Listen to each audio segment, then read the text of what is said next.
Shalom Bapak Mama Saudara-saudariku yang diberkati Tuhan. Selamat bertemu kembali di Suara Marturia, Senin 9 Desember 2024. Hari ini kita akan merenungkan bagian firman Tuhan yang terambil dari Injil Markus 1 ayat 1 hingga ayatnya yang ke-8. Sebelum kita membaca dan merenungkan bagian firman Tuhan ini, mari kita berdoa. Ya Allah, ya Tuhan kami bersyukur kepadamu ya Bapa, karena cinta kasih-Mu Engkau mengiringi langkah hidup kami. Saat ini kami akan membaca dan merenungkan bagian firman-Mu ya Bapa. Mari Bapa Engkau memberkati kami. Di dalam nama Tuhan Yesus Kristus kami berdoa. Amin. Injil Markus 1 ayat 1 hingga ayatnya yang ke-8 di bawah perikop Yohanes Pembaptis. Inilah permulaan Injil tentang Yesus Kristus Anak Allah. Seperti ada tertulis dalam kitab Nabi Yesaya, lihatlah aku menyuruh utusanku mendahului engkau. Ia akan mempersiapkan jalan bagimu. Ada suara orang yang berseru-seru di padang gurun, persiapkanlah jalan untuk Tuhan, luruskanlah jalan baginya.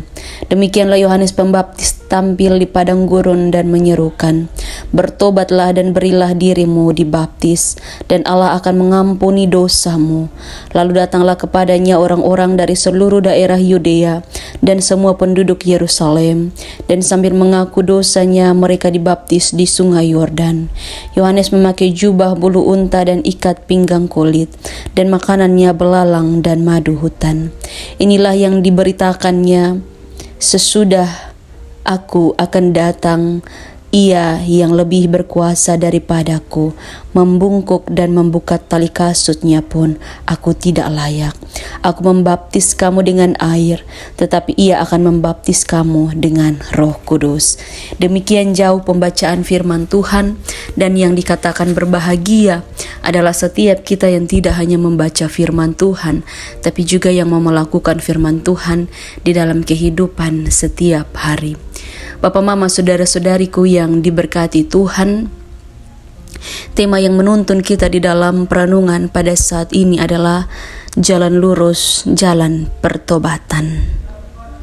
Kita merenungkan bagian firman Tuhan ini ketika hari ini kita melanjutkan perenungan kita di hari Minggu kemarin tentang meluruskan jalan hidup.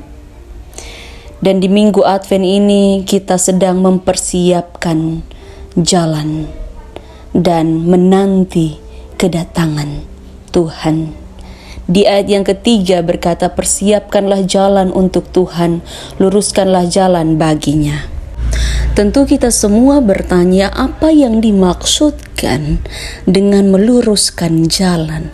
Apakah jalan itu belum lurus atau seperti apa?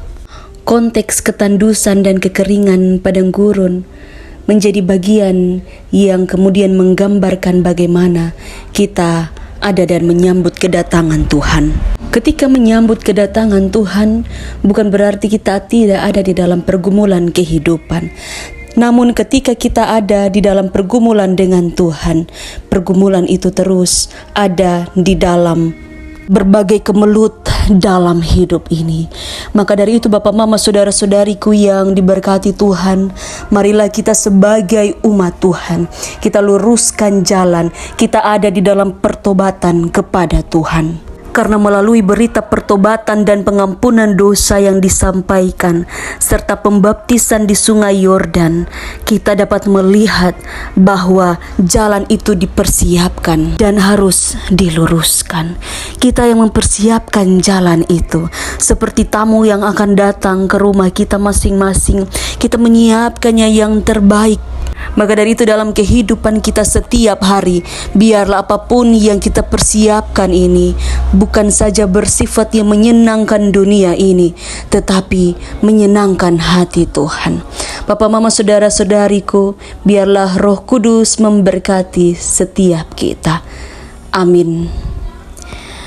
Mari kita berdoa. Ya Allah Bapa di sorga, terima kasih ya Tuhan atas kebenaran firman Tuhan hari ini. Kiranya firman Tuhan ini menjadi bagian yang hidup untuk kami melakukan di dalam kehidupan kami sebagai umat-Mu. Mari memberkati semua kami ya Bapa. Di dalam nama Tuhan Yesus Kristus kami berdoa. Amin. Terima kasih jemaat Tuhan telah mendengarkan suara marturia. Tuhan Yesus memberkati kita semua.